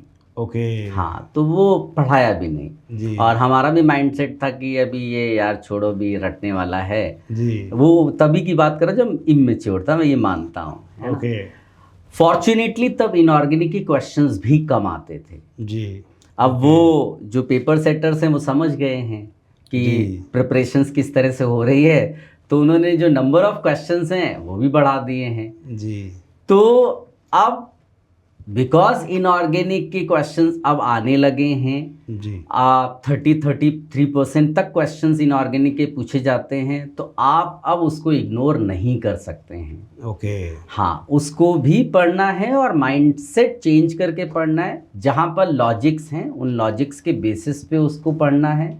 और अगर आप उस तरह से पढ़ेंगे तो मेरे ख्याल से वो भी जो है किया जा सकता है। हाँ हाँ, कुछ जगह ऐसी हैं जहाँ पर चीज़ें याद करने की ज़रूरत पड़ती है, तो ऐसे तो फार्मूलाज आपको मैथ्स में भी रटने की ज़रूरत जी, पड़ती है बिल्कुल। ना। कई फार्मूलाज हैं जिनके डेरिवेशन जो हैं आउट ऑफ सिलेबस है, स्कोप में नहीं है, तो वो रटते ही तो हैं ना, उनको जी। अप्लाई करते हैं। उसी तरह से आप मान लीजिए कि अगर इनऑर्गेनिक के 10 रिएक्शंस हैं जिनके लॉजिक्स उस तरह से नहीं दिए हुए हैं जिनसे आप आसानी से कर पाते, तो उन 10 रिएक्शंस को आप फार्मूलाज मान लो। जी। अब वो 10 रिएक्शंस एग्जाम में नहीं आने वाली, जेई जैसे एग्जाम में उनके एप्लीकेशंस आएंगे। जी। तो आप ये मान लो कि वो 10 रिएक्शंस फार्मूलाज हैं जिनको जी। अप्लाई वो मुझसे करवाएगा, तो सोचो कैसे अप्लाई करवाएगा। उन टाइप के ओके। क्वेश्चंस आप माइंड में फ्रेम करो, आपका इंटरेस्ट भी आएगा और रिएक्शंस भी याद हो जाएंगी। ओके, तो मतलब अगर हम इनऑर्गेनिक को भी अगर लॉजिकल वे में ले जाए, बिल्कुल। एप्लीकेशन बेस्ड में ले जाए, बिल्कुल तो पढ़ना आसान हो जाएगा और क्वेश्चन भी हो पाएगा जो है। बिल्कुल। और धीरे धीरे इतनी इंटरेस्ट डेवलप हो जाएगी कि लगेगा यार ये तो नॉर्मल है जो है। बिल्कुल। तो बहुत अच्छा एडवाइस दिया सर आपने जो है। एंड नाउ हम मूव करते हैं सर, सिंस जो पॉडकास्ट का ऑडियंस है वो स्टूडेंट के साथ साथ टीचर्स भी हैं, पेरेंट्स भी है, और भी जो लोग हैं जो लाइफ में सक्सेस होना चाहते हैं जो है। तो मेरा नेक्स्ट है सर टीचर से रिलेटेड, कि मान लीजिए कोई इस फील्ड में, जैसे आपने आईआईटी से पास किए और शायद आपने जॉब भी किया था, या डायरेक्ट आ गए टीचिंग में सर? थोड़े दिन, मतलब 3-4 महीने सोच लो। Okay, mostly okay. तो मैं डायरेक्टली आ गया, आप डायरेक्टली ऐसा आ समझ गए आप सकते हो। पढ़ाने के लिए। हाँ। तो लोग आईआईटी से, अभी भी जो आईआईटीज एनआईटीज और डिफरेंट कॉलेजेस में हैं, और they are moving towards teaching, because teaching में पैसे मिल रहे हैं, नाम मिल रहा है, सब कुछ मिल रहा है, कि कहीं हम जॉब कर रहे हैं तो बस वहाँ पे ऑफिस में बैठ के आ रहे हैं, कोई जानता नहीं है। हाँ। बट जब से जो है डिजिटल आया है, बूम हुआ है ऑनलाइन जो है, तो यहाँ पे आपको नाम भी है, पहचान भी है इंडिया में, क्योंकि एक से एक टीचर हैं जो इंडिया में बहुत बड़े लेवल में फेमस है। बिल्कुल। तो लोग इधर मूव कर रहे हैं, तो आपका उनका क्या एडवाइस होगा कि क्या जो लोग इधर आना चाह रहे हैं उनको आना चाहिए, और अगर कोई आना चाह रहा है तो उसको क्या डिसिप्लिन होनी चाहिए, कैसे वो एक अच्छा टीचर बन सकता है? देखिए, अगर काफ़ी दिन से आप अपनी किसी जॉब में हैं तो डेफिनेटली आपका एक्सपीरियंस वहाँ पर है, तो मेरे ख्याल से इन दैट केस मूव करना ठीक नहीं होगा, क्योंकि सडनली आपको वो चीज़ें तो नहीं मिलने वाली कि आप सोचेंगे कि आ गए, अब अचानक से सारे स्टूडेंट्स आ जाएंगे जी। और वो पैसा मिलने लगेगा। हाँ, अगर आप सोसाइटी को कुछ देना चाहते हैं, आपको लग रहा है उस तरह का माइंडसेट आपने बना रखा है, अप्रोच आपने ऐसा बना रखा है कि नहीं, अब पैसा जितना अर्न करना था मैंने कर लिया, अब मुझे सोसाइटी को कुछ देना है, मैं टैलेंटेड हूँ, मैं बुक्स पढ़ करके चीज़ों को पढ़ा सकता हूँ, समझा सकता हूँ, तो डेफिनेटली हाँ, जो लोग शुरू से ही आ रहे हैं, लेट अस से वो आईआईटी से पास आउट है और उनको ऐसा लग रहा है कि मैं इस फील्ड में जाऊंगा, जी। तो वो पहले अच्छे से पढ़ें। ओके। हाँ, क्योंकि अब आप वो नहीं कर सकते कि आपके टीचर्स ने कुछ नोट्स दिए थे, आप उन नोट्स को पढ़ करके और आपने पढ़ाना शुरू किया। तो वो स्टूडेंट्स की स्ट्रैटेजी थी ओके। कि किसी दूसरी की दी हुई चीज़ें उसने क्या पढ़ा होगा। आप ऐसा समझ लो कि एज अ टीचर जब हम पढ़ते हैं, हम 10 बुक्स पढ़ते हैं, 10 बुक्स में सारी चीज़ें अच्छी नहीं होती हैं। जी। हो सकता है किसी बुक की कोई एक अच्छी चीज़ हो, वो हम अपने नोट्स में डालते हैं, दूसरे बुक की कुछ। इसका ये मतलब नहीं कि हमने उसकी ख़राब चीज़ें नहीं पढ़ी होंगी। जी। तो जब आप अच्छा टीचर बनना चाहते हो, आपको पूरी बुक पढ़नी होती है। फिर अच्छी चीज़ों के साथ साथ उसके वो कॉन्सेप्ट जहाँ पर आपको लग रहा है कि ये उतना अच्छा नहीं दिया हुआ, ये कॉन्सेप्चुअल, ये इससे बच्चे की अंडरस्टैंडिंग उतनी अच्छी नहीं होगी जितना उस दूसरी वाली बुक में है। जी। तो आपको उस माइंडसेट से, उस अप्रोच से आना पड़ेगा कि आपको टाइम देना पड़ेगा। आप ऐसा नहीं सोच सकते हैं कि आपने 9 to 6 वाली या 9 to 5 वाली जॉब के हिसाब से यहाँ पर काम शुरू किया। आपको 24 आवर्स पढ़ाई मोड में रहना होगा। ओके। अगर आप ये सब कर सकते हैं 7, 8, 10 सालों तक, ओके। तब आप इधर आइए। वरना आप सिर्फ ये ऐसा कुछ कि आपको लग्जरी लाइफ मिल जाएगी, ऐसा कुछ नहीं है। बहुत सारे ऐसे लोग आते हैं जो इस माइंडसेट के साथ, क्या थोड़ा सा पढ़ाना है, मेरे को तो सब आता ही है, मैंने खुद क्रैक किया हुआ है। जी। तो बस आए और थोड़ा सा पढ़ाया और फिर अपनी लाइफ में दूसरी चीज़ें करने लगे। ओके। तो वो थोड़े दिन तो आप शायद जो आपके फेवरेट टॉपिक्स होंगे, वो जैसे ही अच्छे बच्चे आपसे क्वेश्चंस पूछना शुरू करेंगे, आप खुद भी इंसल्टिंग फील करेंगे। जी। और उन सब वो सिचुएशन ना आए या उसको ओवरकम करने के लिए आपको पढ़ना पड़ेगा। ओके। तो अगर मैं अपनी खुद की बात करूं तो जितना पढ़ाई, बिकॉज हमने केमिस्ट्री कितनी पढ़ी है, सिर्फ 12th स्टैंडर्ड तक। जी। तो मैं मानता हूं कि जितना बीएससी, एमएससी, पीएचडी करते समय लोगों ने नहीं पढ़ा होगा, उससे 10 टाइम्स बुक्स मैंने पढ़ी होंगी। ओके। सिर्फ इसलिए क्योंकि मैं चाहता कि केमिस्ट्री को मैथमेटिकली, कॉन्सेप्चुअली लोगों तक पहुंचाए, बच्चों तक पहुंचाए, ताकि उनका इंटरेस्ट बने। तो अगर आप उस माइंडसेट से आएंगे तो डेफिनेटली आएँ। ओके। तो अगर आपकी मतलब रियली इसमें हार्डवर्क करने के लिए तैयार हैं, हाँ, पढ़ने के लिए तैयार हैं, हाँ, तो इस फील्ड में एंट्री कर सकते हैं, क्योंकि सक्सेस रातों रात मिलने वाली तो नहीं है, और डेफिनेटली टाइम लगेगा और मिलेगा। बिल्कुल। इससे रिलेटेड सर मेरा एक और क्वेश्चन है। ये तो हमने एडवाइस ले लिया सर जो अभी एंट्री मारने वाले हैं, बट बहुत सारे टीचर हैं जो सालों से इसमें पढ़ा रहे हैं, जैसे आप 20 साल से इस फील्ड में हैं, तो बहुत सारे टीचर्स हैं जो इसमें ऑलरेडी पढ़ा रहे हैं। एंड बिकॉज ऑफ द, पहले क्या था, ऑफलाइन होता था, लिमिटेड आप कुछ बच्चों को पढ़ा रहे हैं और कोचिंग की रेवेन्यू भी आती थी वहाँ से और पे करते थे। नाउ जो है चीज़ें ऑनलाइन शिफ्ट हो गई, तो ऑनलाइन में क्या है, एक ही टीचर लाखों को पढ़ा रहा है जो है। तो सिंस ऑफलाइन कोचिंग वाले को भी रेवेन्यू की प्रॉब्लम हुई है, तो अब टीचर जो ऑफलाइन पढ़ा रहे हैं कहीं पे, they are facing problem in getting salary. Maximum institute में कुछ अगर छोड़ दिया जाए तो सिंस आप इतने एक्सपीरियंस है और आप कोचिंग के साथ साथ आप खुद की भी अपनी केमिस्ट्री क्लासेस चला रहे हैं, बिल्कुल, तो आप उन टीचर को क्या एडवाइस देंगे जो अभी इस फेज में है कि जहाँ से कोचिंग से उनको दिक्कत हो रही है? अब वो सिंस 10 साल 15 साल इस फील्ड में दे चुके हैं, अब वो किसी और फील्ड में वो जा नहीं सकते हैं, तो उनको आप क्या एडवाइस देंगे कि उनकी लाइफ अच्छी हो इस फील्ड में रहकर, या उनको फील्ड चेंज कर लेना चाहिए? तो आप अपने एक्सपीरियंस से उनको समझाएं सर। दो, फील्ड चेंज करना पैसे के लिए तो पॉसिबल नहीं होगा। अगर आप किसी फील्ड में 10 ईयर्स, 15 ईयर्स से, 20 ईयर्स से हैं, तो आपको उतना पैसा तो किसी और फील्ड में नहीं मिलने वाला है कि आप अचानक से गए, बिकॉज वो एक्सपीरियंस आप रातों रात तो नहीं ले आएंगे। तो इसी फील्ड में आप जो है या तो पैरेलल इनकम का सोर्स डेवलप कर लें, आप जो है अपना छोटा सा क्लासेस ओपन करें, ऑनलाइन पढ़ाना शुरू कर सकते हैं। अगर आपको ये फील हो रहा है कि शायद फ्यूचर में सैलरी कट हो सकती है मेरी, और मैं उस लेवल पे आ गया हूँ कि उतनी सैलरी हो सकता है मुझे दूसरा इंस्टीट्यूट भी ऑफ़र ना करे, तो आप पैरेलल जो है अपनी सोर्स ऑफ इनकम जो है स्टार्ट कर सकते हैं। आप क्लासेस लेना शुरू कर सकते हैं। पहले शुरुआत में जैसे मैं खुद भी हेजिटेट करता था, मैं सोचता था कि मुझे फैमिली को टाइम देना है, तो वो माइंडसेट था कि मैंने अब काम किया है, वैसे भी मैं इतना सारा पढ़ाई करता हूँ उनको पढ़ाने के लिए बच्चों की, तो अब मैं क्या करूँ। लेकिन अगर आप 15 ईयर्स या 20 ईयर्स से हैं, तो मेरे ख्याल से अब आपको पढ़ने की उतनी ख़ास ज़रूरत तो नहीं पड़ेगी। तो अब डेफिनेटली आप, और जो आपका सैलरी रेंज होगा उस रेंज में आपको दूसरी कोचिंग क्लासेस भी शायद नहीं लें। तो इट इज़ बेटर कि आप जो है अपना एक parallel source of income create करें। आप अलग से क्लासेस ले सकते हैं, ऑनलाइन ऑफलाइन, जैसा भी आपको कंफर्टेबल हो। और जैसे जैसे वो होगा उसके अकॉर्डिंगली आप ये शिफ्ट कर सकते हैं। Plus at the same time आपको सिर्फ वो काम नहीं करने हैं, आपको अगर दूसरा कोई सोर्स ऑफ इनकम है, आप बुक्स लिख सकते हैं या दूसरी भी फील्ड में आपको जहाँ पर भी आपका ओरिएंटेशन है वो काम भी आप शुरू कर सकते हैं। बट ऐसा नहीं हो सकता कि आप उस पर डिपेंडेंट हो जाएं।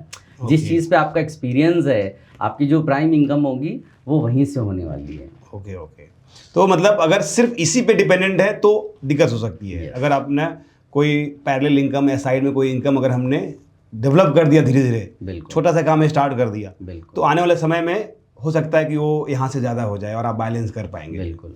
एक और क्वेश्चन सर इससे रिलेटेड है कि आजकल दो मीडियम है हमारा पढ़ाने का, ऑफलाइन और ऑनलाइन। तो क्या जो टीचर ऑफलाइन पढ़ा रहा है उसको ऑनलाइन में शिफ्ट होना चाहिए, या जो आ रहा है टीचर अभी पढ़ाने के लिए नया उसको ऑनलाइन में जाना चाहिए? आपका क्या मानना है टीचर के लिए? क्योंकि बच्चों के लिए तो हमने डिस्कस कर लिया है, टीचर को क्या स्टेप लेना चाहिए? आप एकदम नए अगर टीचर हैं तो मेरे ख्याल से ऑनलाइन आप जाएंगे तो एक प्रॉब्लम आपको फ्यूचर में ये फेस करनी होगी कि आपके लेक्चर्स रिकॉर्डेड होंगे और शुरुआती टाइम पे हो सकता है आप ज़्यादा मिस्टेक्स करें एक्सप्लेनेशंस में, आपको उतनी कॉन्सेप्चुअल क्लैरिटी नहीं होगी। तो अगर आपके लेक्चर्स रिकॉर्डेड हो गए उन रॉन्ग वेज में तो फ्यूचर में वो आप कितने भी अच्छे टीचर हो जाएंगे, वो अगर आपका एक कोई कॉन्सेप्ट जहाँ पर आपने मिस्टेक की हो वायरल हो रखा है तो फिर आपको प्रॉब्लम फेस करनी होगी। तो शुरुआत में आपको बच्चों के साथ टाइम स्पेंड करने की ज़रूरत है, आप उनके डाउट्स क्लियर करें rather than just taking lectures. आपको उनके साथ टाइम, आप जैसे ही 3-4 सालों तक ये काम करोगे आपकी पूरी वो जो एबिलिटी है एक्सप्लेन करने की वो डेवलप हो जाएगी, क्योंकि बच्चे क्वेश्चंस पूछेंगे। अब वहाँ पर आप वन ऑन वन में तो आप डिस्कशन कर रहे हो और आसानी से आप बच्चों के साथ ये समझ रहे हो कि अच्छा ये अप्रोच गलत है, चलो इस पे चले जाएं। ऑनलाइन में आपने जो बोल दिया वो बोल दिया, अब वो रिकॉर्डेड है। तो मेरे ख्याल से शुरुआत में ऑनलाइन जाने की ज़रूरत नहीं है, आप ऑफलाइन जाएं। अगर मिस्टेक्स होती है तो उसको एक्सेप्ट कर लें, घर पे आके पढ़ाई करें, वापस जाकर समझा दें। जी, इससे रिलेटेड एक और है सर कि जनरली क्या होता है कि हम जब आईआईटी से होते हैं तो लोगों का मानना है कि मतलब सक्सेस होगा आईआईटी से ज़्यादा जो है। तो क्या since you are from the IIT और आपने इतनी लंबी जर्नी अपनी देखी है जो है, तो क्या कोई बंदा आईआईटी से है तो उसको रियली सक्सेस मिलता रहेगा और कोई और से है उसको सक्सेस नहीं मिलेगी? तो इसमें क्या आपका मतलब टेक है इस पे सर? अब इसमें देखिए, जैसे मान लीजिए क्लासरूम है, अगर मैं किसी कोचिंग क्लास का ओनर हूँ लेटर से और मैं किसी क्लासरूम में जाकर अपने स्टूडेंट से पूछता हूँ कि भाई एक मैथ्स का टीचर या फिज़िक्स का या केमिस्ट्री का टीचर आया हुआ है और मैं इंट्रोड्यूस ऐसे कर रहा हूँ कि भाई दोनों को जो है 15 इयर्स का एक्सपीरियंस है और एक आईआईटी बॉम्बे से है और एक किसी नॉर्मल से कॉलेज से मैंने बोल दिया और बोला कि ये एमएससी है या फिर पीएचडी इवन मैंने बोल दिया जी। फिर भी इट हैज़ बीन फाउंड कि वो जो बच्चे हैं वो आईआईटी बॉम्बे वाले को प्रिफर करेंगे जी।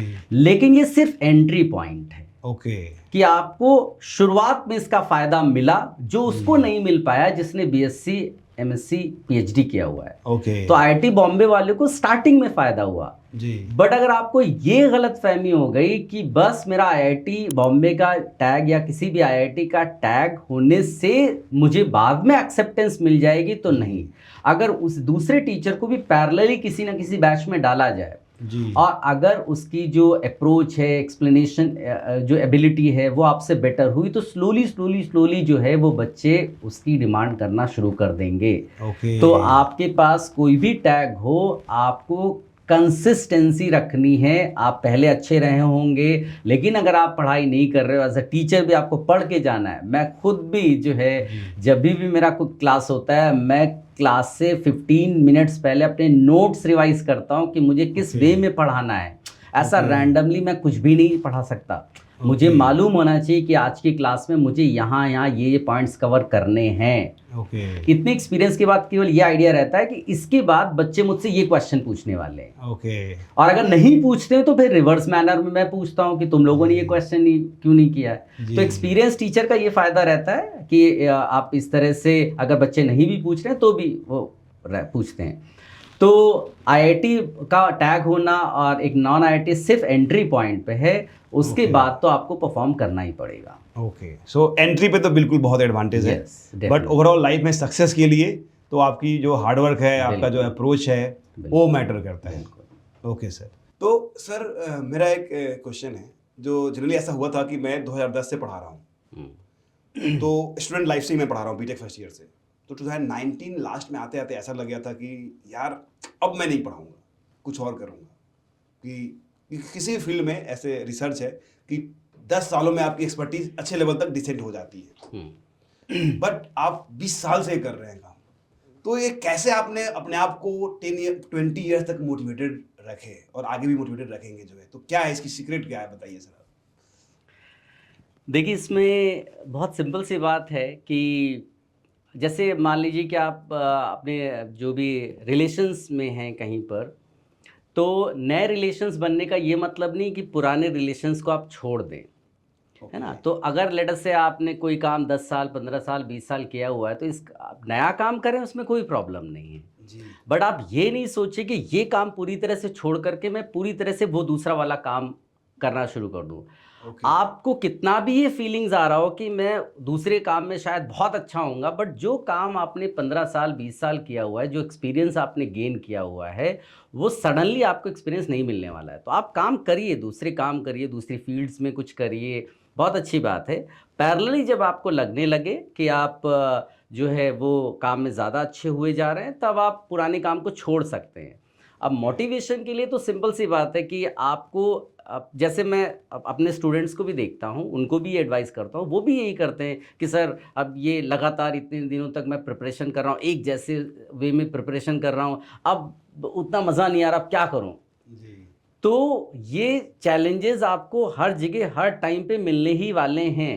ओके। वो चैलेंज जो है 3 महीने में फेस कर रहा है, कोई 10 साल में फेस कर रहा है, कोई 15 साल में फेस कर रहा है। जी। तो अब मैं बार बार वही बोलता हूँ कि आप कोई नई चीज़ करें, करिए, कोई दिक्कत नहीं है। पुरानी चीज़ को भी साथ में रखना ही है कि नए रिलेशंस में जा रहे हैं तो पुराने वाले जो रिलेशंस हैं उनको भूलना नहीं है। ओके। जब साथ हो सकता है कि जो नया रिलेशन आप बना रहे हैं उसमें आप सक्सेसफुल ना हो, जी। तो आप पुराने को आपने छोड़ दिया, वहाँ भी नहीं जा सकते हैं, तो आप तो जी। फिर तो डिप्रेशन में चले जाएंगे। ओके। ठीक है, तो ये मेरे लिए यही मोटिवेशन है कि मैं जिसके साथ 15 साल 20 साल तक रहा, जी। चाहे वो मेरा सब्जेक्ट हो, मेरा जॉब हो, मैं उसको अचानक से छोड़ नहीं सकता। ओके। हाँ, उसको इम्प्रूव करना है। इम्प्रूवमेंट ऐसा नहीं हो सकता है कि कोई ये बोल दे कि नाउ आई एम बेस्ट, जी।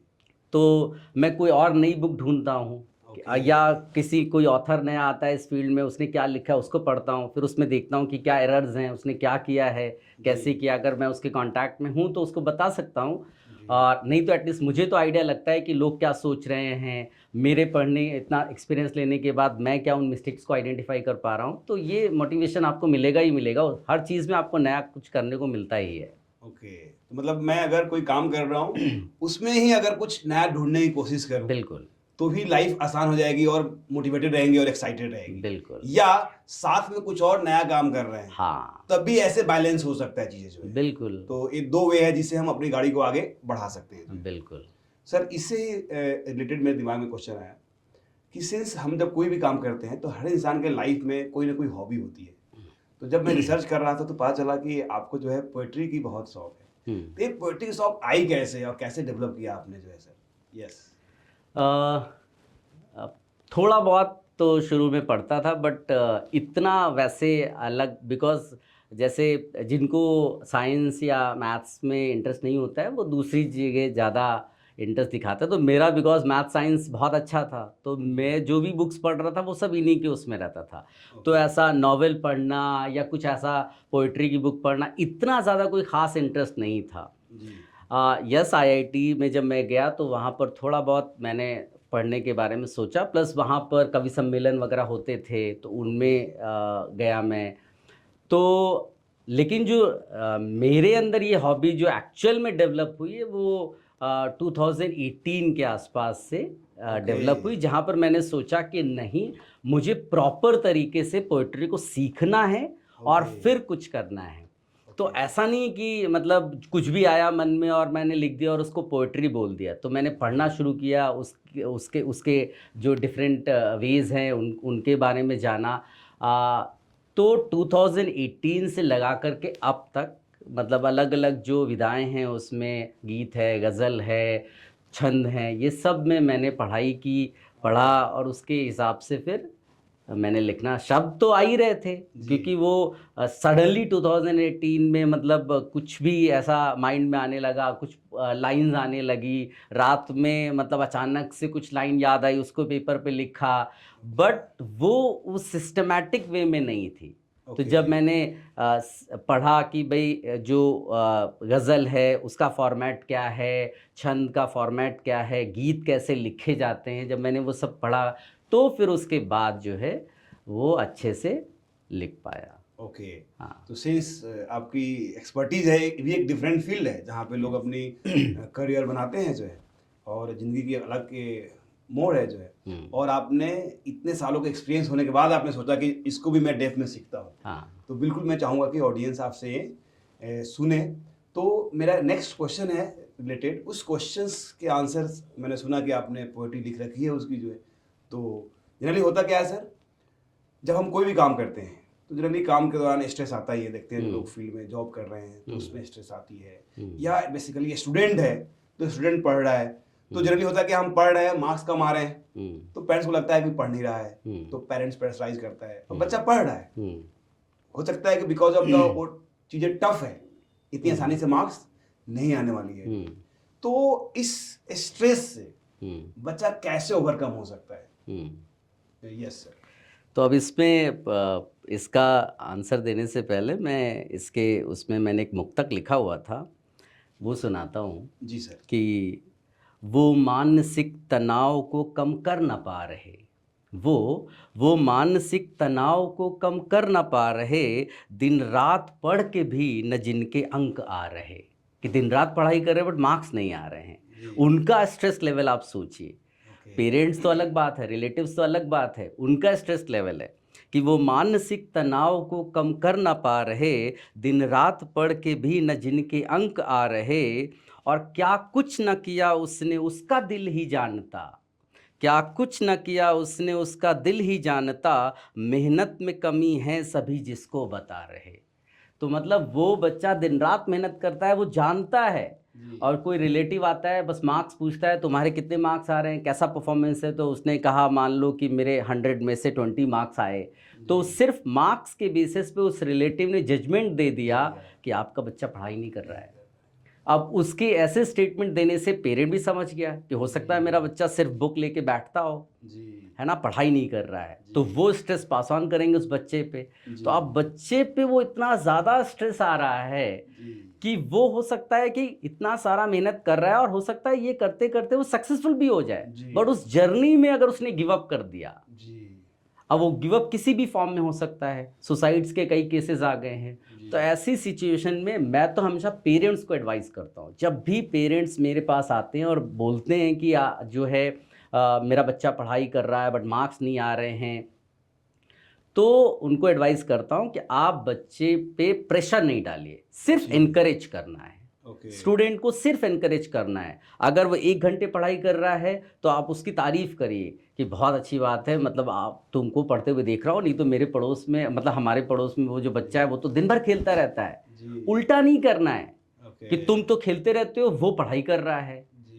तो अगर वो 1 घंटे पढ़ रहा है उसकी तारीफ करिए, अगर कोशिश करिए कि वो 1 घंटे के बदले 2 घंटे पढ़ने शुरू कर। आप इनकरेज करोगे तो वो डेफिनेटली पढ़ेगा। आपको खुद भी मालूम होना चाहिए कि मेरे बच्चे का माइंड कैसा है।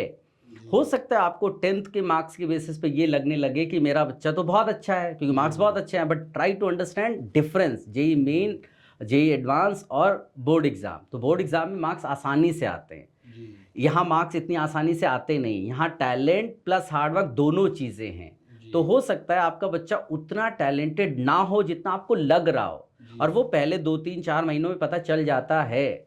तो जितना भी मार्क्स ला रहा है उसको इम्प्रूव कराना है, रादर देन कि आप उस कोचिंग क्लास के टॉपर से उसका कंपैरिजन करके उसको डीमोटिवेट करें। आप उसको एनकरेज करिए, मोटिवेशन बनाए रखिए। अगर 20 मार्क्स लाता है तो नेक्स्ट टाइम 25 कैसे आए ये सोचना है, रादर देन 20 के बदले वो 90 पहुंच जाए। तो एनकरेज करना है। मैं पेरेंट्स को यही बोलता हूँ, आप भी एनकरेज रहिए। आपका बच्चा पढ़ाई कर रहा है, यही बड़ी बात है। अगर 2 साल तक उसने पढ़ाई कर लिया सक्सेसफुली, इवन इफ वो सिलेक्ट नहीं होता है, वो अपने फील्ड में फ्यूचर में ऐसी पोजीशन में होगा, कभी गिव अप नहीं करेगा। बहुत मतलब पावरफुल आपका एडवाइस रहा सर। कि अगर हम किसी ऐसी टफ एग्जाम की तैयारी कर रहे हैं क्लास 11-12 में, ऐसे ही हम दुनिया के बच्चों से अलग हो गए। अगर तैयारी करने का हमने डिसाइड ही कर लिया बिल्कुल। तो लाखों बच्चों से हम अलग हो गए। एंड अगर बच्चा 2 साल तक गिव अप नहीं किया है बिल्कुल तो लाइफ में जहां भी जाएगा वो अलग ही वो दिखेगा वहाँ। बिल्कुल। तो बहुत पावरफुल थी इसमें सर एक एडवाइस। अच्छा, आपकी सर पोएट्री बहुत अच्छी थी, बहुत अच्छी लाइनें आपने लिखा था और मुझे जो है काफ़ी अच्छा लगता है सुनना जो है, बट मैं तो नहीं कर पाता हूँ क्योंकि इसकी अलग सिस्टम है लिखने की, मैं कभी लिख नहीं पाता नहीं, कोशिश करोगे तो सब होगा। लेकिन काफ़ी अच्छा लगा और थैंक यू। उसके दर्द को आपने जो है बिल्कुल। बयां किया, जो है बहुत पावरफुल लाइन थी सर। सर नेक्स्ट मेरा ये है कि सोचिए जो बच्चा जेई की तैयारी कर रहा है या नीट की तैयारी कर रहा है, नीट में तो अनलिमिटेड टाइम है, पहले टाइम नहीं था, बट जेई में भी लिमिटेड टाइम है कि 3 अटेम्प्ट्स होते हैं। जेई एडवांस के लिए, मेंस के लिए 3 अटेम्प्ट्स होते हैं, एडवांस के लिए 2 अटेम्प्ट्स होते हैं। 2 ईयर्स कंसेक्यूटिव 2 ईयर्स एडवांस दे सकता है और जेई मेंस 3 ईयर दे सकता है कंसेक्यूटिव। अगर बच्चा तैयारी किया जेई एडवांस का, जेई मेंस का, बट नहीं हुआ, अब फैमिली प्रेशर, सोसाइटी प्रेशर्स इतने होते हैं कि बच्चा जो है गलत स्टेप लेता है, सुसाइड कर लेता है। तो अगर आपका वीडियो उन बच्चों तक पहुंचता है तो उनके लिए आपका क्या एडवाइस होगा? देखो, अब ये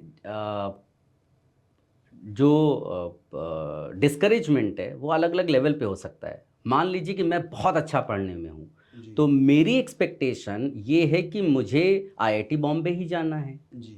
तो अगर मुझे आईआईटी दिल्ली मिला तो भी ये मेरे लिए डिस्करेजमेंट हो गया। यस। और मैं अगर पढ़ने में अच्छा नहीं भी हूँ तो मैंने सिर्फ ये सोचा कोई आईआईटी मिल जाए और मुझे आईआईटी के बदले एनआईटी मिला, वो भी एक डिस्करेजमेंट है। मैं उससे भी कम पढ़ने में अच्छा था तो मुझे एनआईटी भी नहीं मिल रहा है, मुझे लोकल कॉलेज मिल रहा है। तो देखिए, ऐसा नहीं है कि आपका सिलेक्शन आईआईटी में नहीं हुआ या आप एम्स नहीं जा पाए या मतलब किसी भी जो आपकी एक्सपेक्टेशन थी वो पूरी नहीं हुई है, तो ये नहीं कि आपको डिस्करेज हो जाना है। जो टॉपर है वो भी जरूरी नहीं है कि उसने जो एक्सपेक्ट किया था उसको वो मिल गया। वो फर्स्ट रैंकर बनना चाहता था, नहीं बन पाया, उसको आईआईटी बॉम्बे मिला, बट उसकी 10th रैंक आई, उसको लग रहा था कि वो फर्स्ट रैंकर होगा, तो वो भी स्ट्रेस में था। तो ऐसा नहीं है कि आपका सिलेक्शन नहीं हुआ है तो आप कुछ कर नहीं पाएंगे। आप डिसेंट से कॉलेज में एडमिशन लीजिए और उसके बाद उन 4 सालों में जो है आपको बहुत सारे मौके मिलेंगे। आप डिसाइड करिए कि आप फ्यूचर में क्या कर सकते हैं, आपके पास ऑप्शन होगा। आप अगर जो है कैट वगैरह की तैयारी कर सकते हैं, आप यूपीएससी की तैयारी कर सकते हैं, बहुत सारे ऑप्शंस हैं। तो ऑप्शंस आपको मिलेंगे। अभी तो ये सिर्फ स्टार्ट है किसी जर्नी की। तो आप 11th-12th में मान लो जो आपने एक्सपेक्ट किया था वो नहीं अचीव हुआ, कोई बात नहीं है। किसी डिसेंट से इंजीनियरिंग कॉलेज में एडमिशन लिया, फिर डिसाइड करना शुरू किया कि मुझे क्या करना है। आजकल तो सब कुछ ऑनलाइन अवेलेबल है, आपको इधर उधर जाने की भी ज़रूरत नहीं है, जो चाहिए आपको सब मिल रहा है। तो मेरे ख्याल से इतना कुछ डिस्करेज होने की ज़रूरत नहीं है, गिव अप नहीं करना है, ये बड़ा इम्पॉर्टेंट है। ओके, तो अगर मतलब कोई बच्चा फेल भी हो जाता है यहाँ पे और नहीं होता है कुछ, तो अगर वो बच्चा गिव अप नहीं करता है, लाइफ को कंटिन्यू करता है, बिल्कुल, तो डेफिनेटली लाइफ में सक्सेस तो होगा। बिल्कुल जी, तो ये बहुत पावरफुल चीज़ है सर, कि वो सक्सेस होगा। नेक्स्ट है सर मेरा कि अगर जनरली होता है ना कि सोसाइटी में जब हम पेरेंट्स दूसरे बच्चों को देखता है तो अपने बच्चों को कंपेयर करने लगता है कि यार ये तो इतना पढ़ रहा है, अरे फलाना जी का लड़का तो यहाँ चला गया, अच्छा फलाना जी की शादी इससे हो गई। तो ये जो सोसाइटी में जो कंपेरिजन होता है ये बहुत टफ होता है, मैंने तो लाइफ में झेला है सर। एंड तो सिंस अब पेरेंट्स जो है जो अभी यंग थे एट दैट टाइम, हम लोग के टाइम अभी पेरेंट्स बन रहे हैं, तो अगर ऐसे कोई पेरेंट्स हैं वहाँ तक ये वीडियो पहुँचती है तो उस पेरेंट्स को क्या एडवाइस देना चाहेंगे कि अपने बच्चों को कैसे केयर करें, कैसे सोसाइटी की इन सारी चीज़ों से दूर रखें ताकि उसको मेंटल स्ट्रेस ना आए जो है। तो पेरेंट्स के लिए आपका क्या एडवाइस होगा जिनके बच्चे इस जर्नी से जा रहा है, चाहे वो जर्नी जेई की तैयारी करने की हो या नीट की तैयारी करने को या किसी भी कम्पिटिटिव एग्जाम की तैयारी करने को, या बच्चा यूपीएससी की तैयारी कर रहा हो, तो अगर बच्चा इस जर्नी में जा रहा है तो पेरेंट्स के लिए आपका क्या एडवाइस होगा सर? देखो, पेरेंट्स को तो मैं यही बोलता हूँ कि आप अपने बच्चों से बात करें, खुलकर बात करें। मतलब ये नहीं कि आपने मन में कुछ सोच रखा है, आपको ऐसा लग रहा है कि बच्चा आपको पूरी बात नहीं बता रहा है, आप उससे बात नहीं कर रहे हो। जब तक कम्युनिकेशन नहीं होगा तब तक चीज़ें क्लियर नहीं होंगी। तो अगर आपको लग भी रहा है कि बच्चा पढ़ाई नहीं कर रहा है, इसकी वजह से उसके मार्क्स नहीं आ रहा, आपसे बात करिए, वो खुलकर बताएगा ना। अगर मान लीजिए उसको इंटरेस्ट नहीं आ रहा है तो समझाएगा आपको। अगर आपके पास कोई रेमेडी है तो आप दीजिए उसको। अगर आपको लग रहा है कि जो है मैं किसी एक्स्ट्रा टीचर को लगा करके काम, अगर वो कहता है कि हाँ मुझे चाहिए तो आप दो, अगर आप दे सकते हो उसको। आप उसका स्ट्रेस लेवल बढ़ाइए नहीं, क्योंकि उससे परफॉर्मेंस इंप्रूव नहीं होगी। जैसा मैंने कहा कि एनकरेज करना है हमें बच्चे को अपने। अगर मान लीजिए कि कोई आपको कुछ बोलकर गया रिलेटिव, तो वो पास ऑन नहीं कर देना है। अगर इनकरेज करने वाली बातें तो बता दो कि अंकल आंटी भी तुम्हारी तारीफ कर रहे थे, लेकिन अगर डिस्करेज किया हुआ है तो उसको आप सुनकर बस अपने तक रखो। बच्चे को पास नहीं करना है, बच्चे को हमेशा ये बताना है कि तुम बहुत अच्छा काम कर रहे हो। वो जितना भी ला रहा हो, अगर आपको जेन्युइनली लग रहा है कि ये टाइम पास कर, आपको पता चल रहा है, तो आप किसी तरह से वो चीज़ें ख़त्म करने की कोशिश करो, है ना। तो आप सडनली कोई चीज़ें नहीं हो सकती, आपको स्लोली स्लोली बच्चे से बात करनी है। आप बॉन्डिंग अच्छी रखिए, स्टार्टिंग से बॉन्डिंग अच्छी रखेंगे तो बच्चा खुलकर बताएगा। और अगर नहीं हुई है तो आप समझिए कि ये जो टाइम पीरियड होता है, जो लेट्स से 16 ईयर से लगा के 21 ईयर्स में, इसमें आपको टाइम देना पड़ेगा बच्चे को और समझना पड़ेगा, और उसके अकॉर्डिंगली जो रेमेडीज़ हैं वो देनी होंगी। ओके, तो अगर पेरेंट्स बच्चों से एज ए फ्रेंडली बिहेव करे, खुल कर रहे, बिल्कुल उसकी दिल की हर बात जानने की कोशिश करे, बिल्कुल तो बिल्कुल वो उसको स्ट्रेस से बाहर रख सकता है और सही गाइडेंस भी दे सकता है और हेल्प कर सकता है एज ए पेरेंट। सर, इससे रिलेटेड एक क्वेश्चन है कि since you are from the IIT and India में लाखों लोगों की ड्रीम है कि हम आईआईटी में जाएं, तो ये बताइए, क्या सिर्फ टॉपर ही आईआईटीएन बन सकता है? क्या एवरेज बच्चा आईआईटीएन बन सकता है क्या, या ड्रीम देख सकता है क्या आईआईटीएन बनने का? सर देखो, जैसा मैंने बोला कि जो क्वेश्चंस आते हैं, अब मैं अगर जे एडवांस के पेपर की ही बात कर लूँ, तो आप मानकर चलिए कि 20-25% क्वेश्चंस जो होते हैं वो काइंड ऑफ फैमिलियर मिल जाएंगे। फैमिलियर इन द सेंस कि ऐसा एग्जैक्ट क्वेश्चन नहीं आएगा, बट ये लगेगा कि हाँ इस टाइप का कुछ ना कुछ तो हमने अपनी प्रिपरेशन में किया हुआ है जी। ठीक है। तो ये 20-25% क्वेश्चन हो गए। अब 20-25% क्वेश्चन एक्सट्रीमली टफ हो सकते हैं। एक्सट्रीमली टफ, बिल्कुल नया, वैसा किसी ने नहीं देखा होगा। इवन जब पेपर आता है तो टीचर्स भी बैठकर उसके बारे में सोचते हैं। ठीक है, तो वो एक हो गया। और बीच का जो सेक्शन है, आप मानकर चलिए 50%, वो मॉडरेट लेवल क्वेश्चंस हैं जी। अब आपकी रैंक इस बात पे डिपेंड करती है कि आप वो मॉडरेट लेवल के क्वेश्चंस कितने कर पाते हो। ओके, तो अगर आप एक एवरेज बच्चे हो तो भी आपके पास, आप समझ लीजिए 70-75 या 80% तक का चांस है कि आप क्वेश्चंस क्रैक कर लो। ओके, ठीक है। तो 25% क्वेश्चंस तो आप डेफिनेटली कर लोगे, क्योंकि वो मतलब फैमिलियर क्वेश्चंस, तो अगर आपने सिंसियरली प्रिपरेशन की है तो आप डेफिनेटली वो कर लोगे। मॉडरेट लेवल के क्वेश्चंस हो सकता है आपसे हो जाए, हो सकता है नहीं हो पाए। अगर आप उसमें भी, आप ये मान लो कि आपने उन गिवन क्वेश्चंस में 30-35% भी क्वेश्चंस कर लिए, तो आपका सिलेक्शन हो गया। बिकॉज सिलेक्शन के लिए आपको कितना चाहिए? आपको 35-40-45% मार्क्स चाहिए जी। ठीक है, ये बोर्ड एग्जाम जैसा तो है नहीं कि आपको 90% 95% लाना है। आपको एग्जाम में अगर आपने 40% क्रैक कर दिया पेपर को, तो आपका सिलेक्शन हो गया जी। तो जो एवरेज बच्चे, वो भी डेफिनेटली सिलेक्ट हो सकते हैं जी। ठीक है, आप टॉपर भी बन सकते हो अगर आपने जो मॉडरेट लेवल के क्वेश्चन है उनको सबको क्रैक कर दिया। ओके, तो आप टॉपर भी बन सकते हो। दैट्स वेरी पावरफुल सर, कि एवरेज बच्चा सिर्फ आईआईटी में जा ही नहीं सकता है। हाँ, एवरेज बच्चा टॉपर भी बन सकता है, बिल्कुल, अगर वो जो मॉडरेट क्वेश्चन है उसको सिर्फ क्रैक कर दे तो। बिल्कुल, और जो किया जा सकता है, बिल्कुल, बिकॉज जो एक्स्ट्राऑर्डिनरी क्वेश्चन है वो डिफिकल्ट है, वो तो क्वेश्चंस किया वो तो ऑन द स्पॉट जो नया सोच सकता है सब कुछ, वो जैसे मैंने बोला ना कि टैलेंट को बीट करना बहुत मुश्किल है। हो सकता है कोई टैलेंटेड बच्चा हो जिसने पढ़ाई बिल्कुल कोई खास ना की हो, बट वो उन 25% क्वेश्चंस में एक दो क्रैक कर दिया उसने। बट जो मॉडरेट या इजी लेवल के क्वेश्चंस थे वो नहीं कर पाया। क्यों? क्योंकि उसने प्रैक्टिस नहीं की थी। बट नया सोचना उसको आता है, वो टैलेंटेड बच्चा है, उसका सिलेक्शन नहीं हुआ क्योंकि पढ़ाई नहीं की थी उसने, बट वो उन डिफिकल्ट क्वेश्चंस में से कुछ को क्रैक कर पाया बिकॉज ऑफ टैलेंट। हाँ, ओके सर, काफ़ी अच्छा आपकी स्टोरी रही और आपकी जर्नी से हमने बहुत सीखा। तो एक यहाँ पे है लास्ट क्वेश्चन है सर, कि मान लीजिए हमारी जो है आपकी ज़िंदगी एक बुक हो और उस पर अगर आप अपनी ऑटोग्राफ लिखना चाहेंगे जो है, तो क्या होगी आपकी ऑटोग्राफ, उस पर क्या एडवाइस होगी आपकी जो है? देखो, मेरा मानना है कि इंसान को खुश रहना बहुत ज़रूरी है ना? आप किसी भी फेज़ में लाइफ के हो, अगर आप खुश तो सक्सेसफुल हो गए आप, समझ लो। तो पर नहीं, आप अब ये रियलाइज़ेशन कई बार बहुत जब लाइफ एकदम एंड पे चली जाती है तब ये रियलाइज़ेशन होता है। तो अगर शुरू से ही लोग ये रियलाइज़ कर लें कि मुझे खुशी कैसे मिलती है, ये समझना शुरू कर दें, खुश रहना सीखना है। तो मैं एक गज़ल सुनाता हूँ उस पे, तो ओके। आप समझ जाएँगे कि मेरा वो जो जिस आप बात करना चाहते हो, जी। तो वो ये है कि न जाने कौन सी आफ़त मची है, न जाने कौन सी आफ़त मची है, बड़ी रफ़्तार पकड़े ज़िंदगी है। और उसे यह याद मरते वक़्त आया, उसे उसे यह याद मरते वक़्त आया, अभी तो ज़िंदगी खुलकर न जी है। और निकालो, निकालो, निकालो वक़्त कुछ अपने लिए भी, निकालो वक़्त कुछ अपने लिए भी, हमेशा दूसरों की क्यों पड़ी है।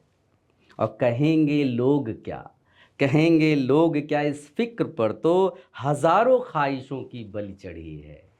वाह वाह, ग्रेट सर, बहुत पावरफुल सर, मज़ा आ गया सर जो है सुनकर, बहुत पावरफुल लिखा है आपने सर। Thank you. सो अच्छा लगा मुझे आपका, काफ़ी नॉलेज मैंने लिया आपसे, काफ़ी सीखा, और मुझे उम्मीद है कि ऑडियंस भी काफ़ी सीखी होगी। So thank you very much sir इस शो थैंक पे आने के लिए और अपना टाइम देने के लिए। एंड फ्यूचर में, सिंस ये तो हमने काफ़ी टेक्निकल बातें किया है, जी, जो केमिस्ट्री में मतलब स्टूडेंट्स को और पेरेंट्स को और जो टीचर्स हैं उन कम्युनिटी को काफ़ी हेल्पफुल होगा। जी। बट सिंस आपकी ज़िंदगी की जो एक्सपीरियंस है वो हमने यहाँ पे गज़ल से और पोएट्री से थोड़ा लिया है, इस पे हम आगे बिल्कुल इस पे चर्चा करेंगे, इस पे बिल्कुल। डिस्कस करेंगे ज़िंदगी के बारे में जो है, क्योंकि आप इतने अच्छा बोलते हैं, इतने अच्छा लिखते हैं, थैंक तो यू, उसका एक अलग से रखेंगे सर।